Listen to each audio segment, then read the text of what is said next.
Қайырлы күн баршаңызға. Фаршированный рулет жасаймыз. Қазіргі таңда хит рулеттердің бірі. Бүгін фаршированный рулет жасаймыз. Және де басқа да рулеттердің барлық рецептілерімен сіздермен бөлісетін боламын. Керекті заттарымызды дайындап аламыз.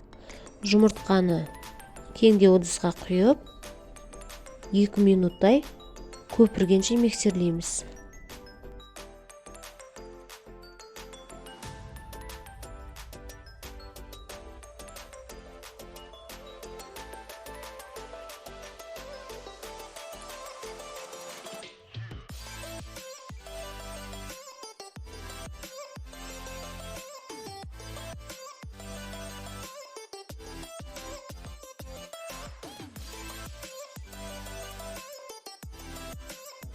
Жұмыртқалы массаның үстіне дәмдеуіштерді саламыз. Менде қара бұрыш, қызыл бұрыш және тұз.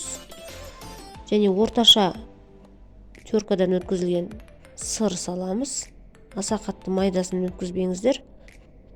Және манный группа, майонез. Осылардың барлығын салып, біркелкі болғанша жақсылап араластырып аламыз.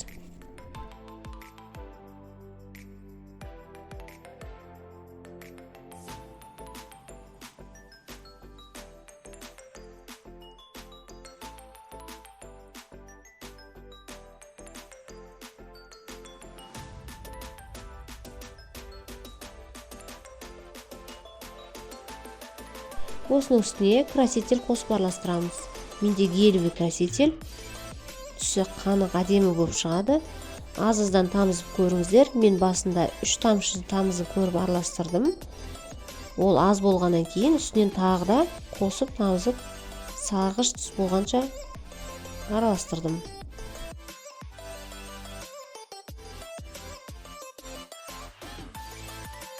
Ешқандай да қорықпай дайындасаңыздар болады.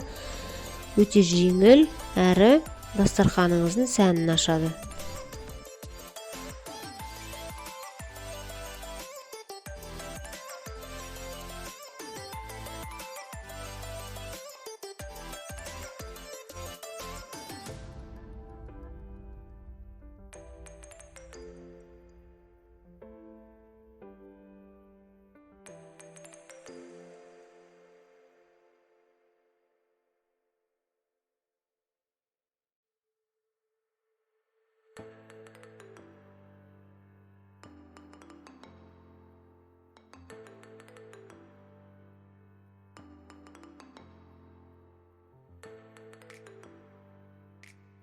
Жақсылап араластырып, бетін жауып, 5-10 минутқа бір шетке қоямыз. Келесі фаршын дайындаймыз. Менде тартылған сиыр еті. Осының үстіне дәмдеуіштер саламыз. Қызыл бұрыш, қара бұрыш және де дәміне қарай тұз. Фарштың үстіне бір пиязды осылай қызарғанша қуырасыздар. Және де осы фарштың үстіне қосып, біркелкі болғанша жақсылап араластырып, бұны да бетін жауып қоямыз.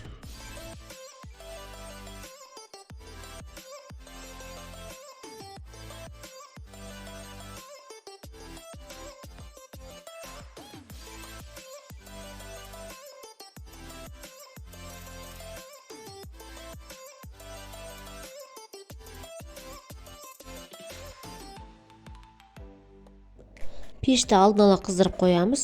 Табаға пергамент қағазын төсейміз. Пергамент қағазы міндетті түрде покландка болу қажет, себебі поклан болмаса бізде сырымыз жабысып қалуы мүмкін. Ал егерде поклан фирмасы болмаса, астына аз ғана май жақсаңыздар болады. Осыны біркелкі қылып пергамент қағазының ішіне лопаткамен біркелкі етіп түзіліп шығамыз.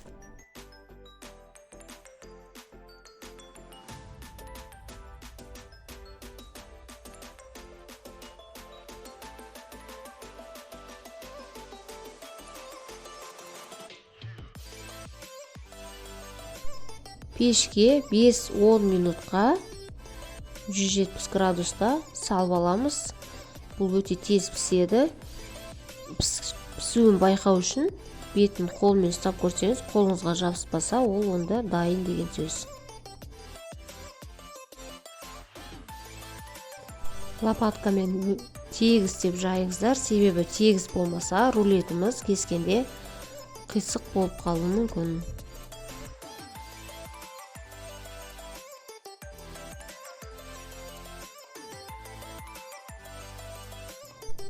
Сырымыз пісті. Неге қолымызға жабыспайды, бұл деген дайын.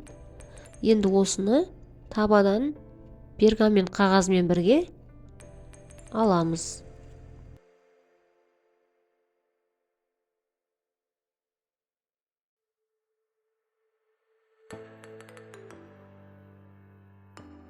Енді осы сырды пергамент қағазымен бірге рулет етіп орап қоямыз 5-10 минутқа. Себебі бұл бізде иілгіш болу керек. Бұның ішіне әлі біз фарш салып орайтын боламыз.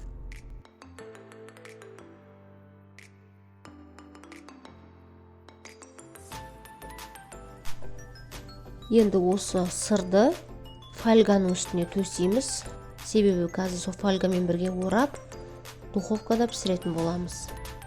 Фольганы 2 қабаттап төсеңіздер, себебі сырды бұл қатты қысып ұстап тұру қажет.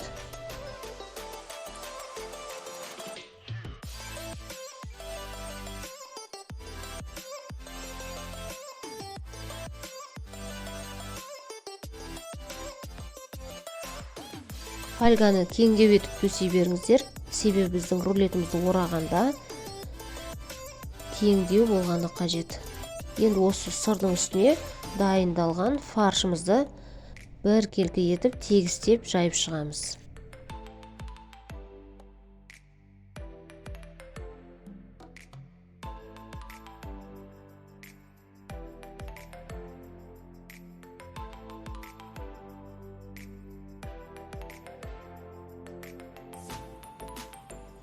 Фаршты шеттеріне аса қатты шығармаңыздар.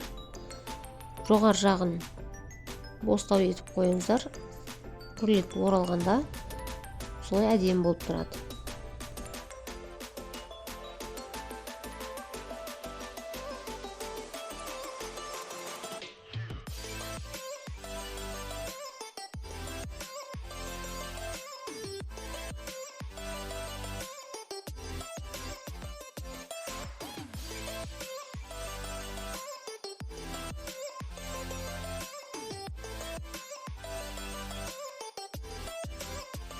Ал енді рулетімізді ораймыз.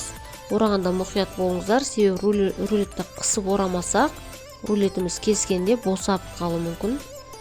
Сыртынан осылай қолыңызбен суши орағандай қылып тегістеп тұрыңыздар. Рулет думалақ әдемі болып шығу керек. Енді сыртын осы фольгамен бұны де орағанда қысып тұрып орау керек. Сонда біздің рулет кескенде өте әдемі болып шығатын болады. Осылай орап, екі шетін конфет сияқты қыстырып қоямыз. Және мынау соңғы жағы фольганың жоғары жақта тұру керек міндетті түрде. Біздің рулеттің соғы шығады, сол ағып кетпес үшін. Рулетіміз піскен соң жақсылап суытып, холодильникке 4-5 сағатқа қойып кескен жақсы. Сонда рулетіміз өте әдемі болып шығады. Достар, менің арнамды соңына дейін қарағандарыңыз үшін рахмет.